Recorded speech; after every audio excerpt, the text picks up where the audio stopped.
Model-driven and data-driven approaches are used to design AI software.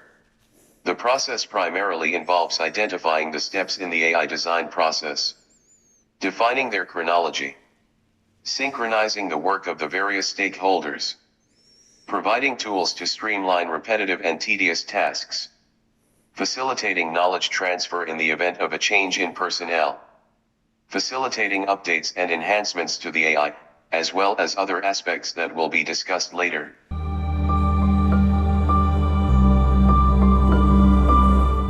Let's start with the CV format. What are the advantages of creating your own template? First, it allows you to compile a comprehensive list of the information to include. Then, its standardized format makes it easier for a recruiter to read and understand. It contains the candidate's personal information, their education, their professional experience, their acquired skills, and their hobbies. We have now created a CV template. This type of presentation is essential for a recruiter to even read it. Let's now examine how to design an IT project for a company. Such projects are run on mainframe computers. In the 1970s and 80s, methods for analyzing the design and managing IT projects emerged.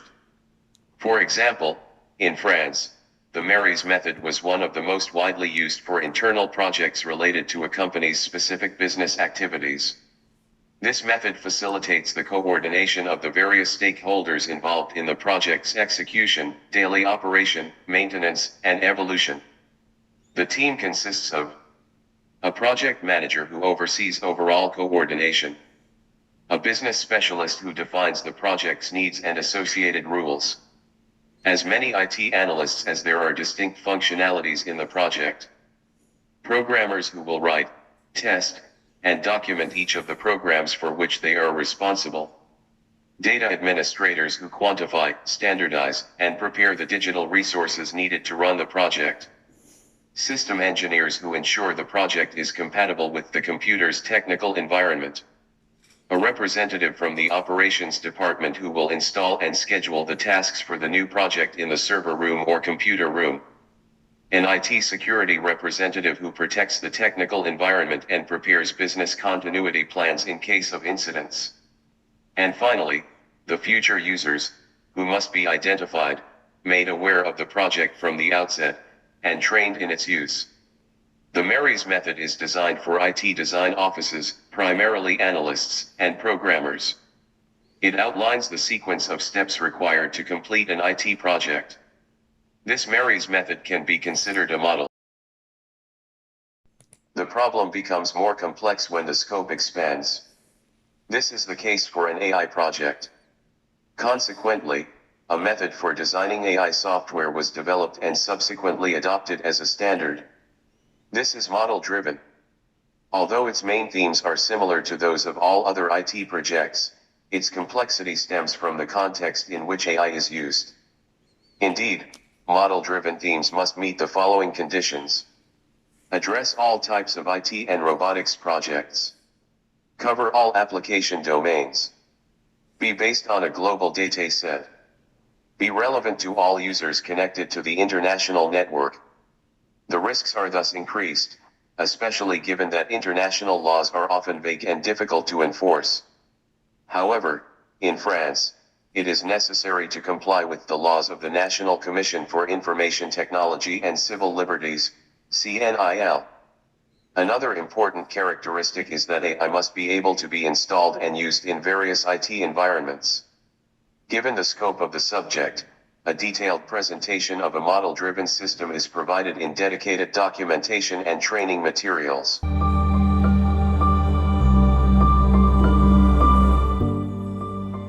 What is a data-driven organization? This term refers to a data-driven structure. It means that strategic decisions are based on the analysis and interpretation of data. In other words, companies fully leverage business knowledge to improve their customer and market understanding. Ultimately, this allows them to deliver more value and enhance their competitive advantage. For example, by using more targeted communication, more personalized products, or offers that better meet the needs of the target audience. But be aware, it's not enough to simply collect data, you must also interpret the information and use it to inform your decisions. Why develop a data-driven strategy? The concept of a data-driven organization involves basing decision-making on concrete, analyzed information. And the advantages are numerous for all organizations, regardless of their sector of activity. Commerce, healthcare, industry, and others. It guides choices toward the best decisions. Using data and appropriate analysis in the decision-making process contributes to better results for several reasons. First, data understanding. Data-driven companies improve their knowledge of the market and their target audience. Then, predictive analytics. Beyond a thorough understanding of data, data-driven management allows for anticipating different hypotheses based on possible scenarios. The company can make the best decision to achieve the desired outcome. And finally, risk reduction. In particular, thanks to predictive analytics, which is based on reliable data.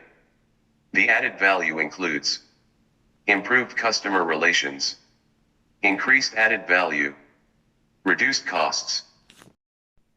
How to focus your strategy on data. Implementing a data-driven strategy relies, first and foremost, on sound data governance. Here are the steps to follow. First, data collection. This is the foundation of a good data-driven strategy. Data can be collected from the organization's website, social media, internal communications, or other players in the same industry. However, while data sources are numerous, it's crucial to remain vigilant about their relevance to achieve your objectives and avoid being overwhelmed by the sheer volume of available information. Data reliability and impartiality are two essential parameters. Secondly, data processing. This involves ensuring data quality to simplify understanding and access for everyone. This includes data analysts or data scientists, as well as business experts. Indeed, a data-driven culture must be implemented by as many employees as possible to be effective, both when creating the database and when using it. To make data more accessible, it needs to be cleaned. This includes removing unnecessary information or duplicates and standardizing the data, particularly by defining a standard format for all company data. Since this task is particularly time-consuming, it is preferable to use automation tools and define processes. Third, data analysis. This is the heart of the data-driven strategy. Namely, giving meaning to the information gathered. This involves transforming data into genuine decision-making tools. This is precisely the work of data analysts and data scientists, who add value to the data. After data analysis and during daily use, reports should be presented to decision makers. These dashboards must then provide context for the data so that it can be applied in the work.